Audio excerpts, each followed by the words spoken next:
Welcome to this tutorial on creating a listing to find partners to share your season tickets. I'm assuming that you've created a ticket group already and also added a ticket location and added game tickets. If you haven't done that already, you should go ahead and do that now. There is another tutorial called Getting Started. You can find it under the help section up here that can walk you through that process. Let's get started. Click on the My Listings tab. And as you can see, we don't have any listings here. So we'll say Create New Listing. Every listing must be tied to one ticket location. We created this one bleachers location, so for this listing, we'll use that one. Next, select your season plan. This is the plan that you've purchased, the one you want to have your listing for. So we'll select Full Season 2014. Next, enter listing name and listing notes. Click on the help icons for more details on what should go in these fields.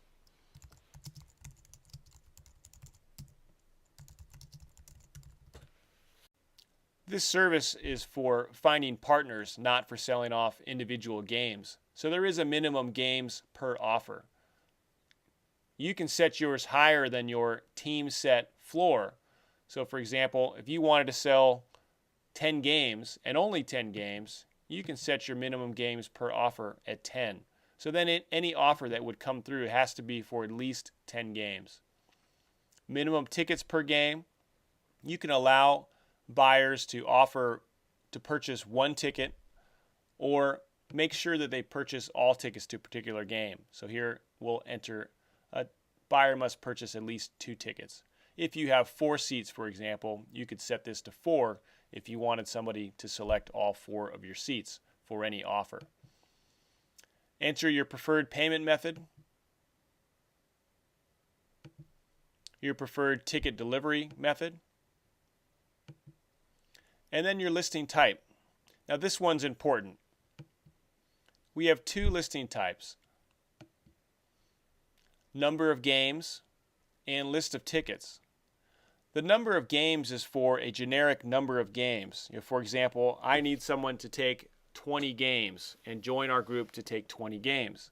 The actual games and tickets that that partner will get will be determined later. The other type of listing is a list of tickets. So these are the specific tickets that are listed for sale. So for example, if you have 80 games and you already have allotted 60 of them and you have 20 or so left, you can list those specific 20 games for sale, and then individual buyers can come in and make offers on those actual tickets. For the purpose of this demo, we'll start off entering the number of games listing type. So since we don't know which actual games and tickets the new buyer will get, we need to enter a price per ticket. So this has to be an average price per ticket. The ticket allocation method. So how is the new buyer going to know which tickets he or she will get? This is going to be an online draft. You can use this service to hold an online draft, an in-person draft, or a sequence draft. We'll select online draft. Now please note, if you have specific rules about how you will allocate your tickets, make sure you include them in your listing notes. Continuing the setup, we need to enter how many games we want to have for sale. So for this listing, let's say we want to have 20 games for sale. We need to find a partner to take 20 games. After reviewing the terms of use and the listing policies, I'll click on I have read and agree, and then click on Create Listing. So now we've created our listing, but we're not quite done. There are a couple more things we need to do. We've arrived now at our listing control panel. On your listing control panel, you have all the key settings for your listing. Green check means it's okay. Setting must be fixed if you have a red circle with a line through it. And these are changes recommended with a caution symbol. So up at the top, these all look fine. We do recommend that you add listing photos. Very easy to do, and certainly something that potential partners are attracted to. So if you have some photos, make sure you add them to your listing.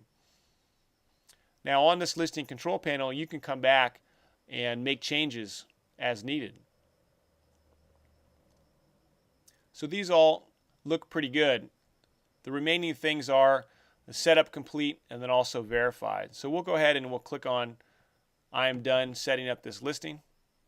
And what this is going to do is it's going to send a message to your team to have your listing verified. So I'll click on I have finished setting up this listing. And now your team has been notified that you have a listing that's ready to be verified and posted online. And that's reflected here. So once your team has gone and verified that all of your information is correct, they will verify your listing and you'll be notified via email. Okay, I just received an email that my listing was verified. Going down here to the verified field, it shows a green check. And all my fields are green now. So now my listing is live. Let's take a look at the listing. You can click on View Public Listing to get there. This is what a potential partner sees. Here's your listing title. Your listing notes are displayed prominently up front. All your pertinent details are here. Here are the games available, showing that you'll allocate games using an online draft. If you have listing photos, those will show up here as well. Again, we recommend adding photos to your listing. Potential partners also have the opportunity to ask you a question.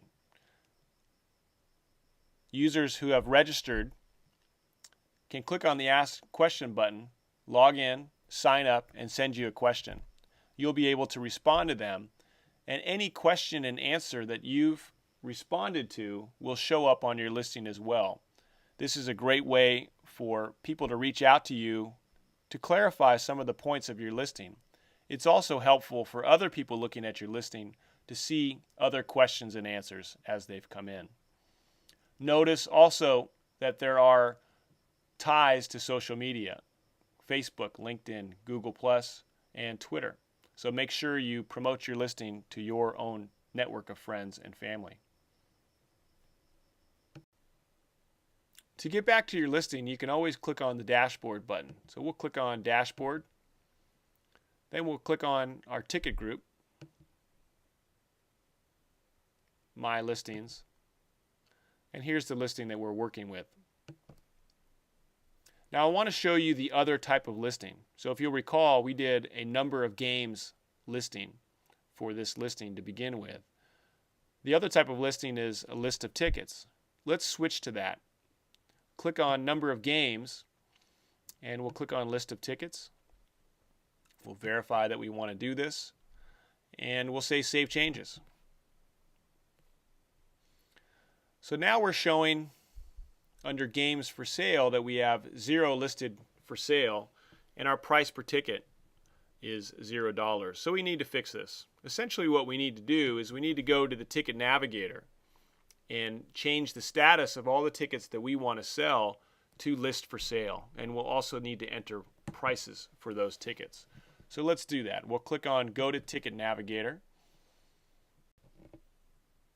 At the Ticket Navigator, we can change the status and price for all our tickets at once.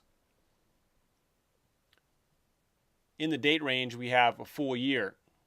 Let's change that to have a smaller set of tickets. So from February 5th, let's go to July 1st. So now this is going to give us a smaller number of tickets. So we have 86 games. These are the games that we want to list for sale. We'll go to Change All. We'll say Change All Status. And we're going to change it from available to list for sale because these are the games we want to list for sale. So we'll do that, and all these games are now showing up as list for sale. Now we can also change the prices all at once as well. Go to Change All Prices, and we'll select the ticket location. And this team uses variable pricing. If your team does have price levels, they will show up here. If they don't, they'll just be one price level. And we'll say $80, $70, $60, and $50 for the different price levels. And we'll say change all ticket prices. And those changes are reflected on all the tickets currently in the Ticket Navigator.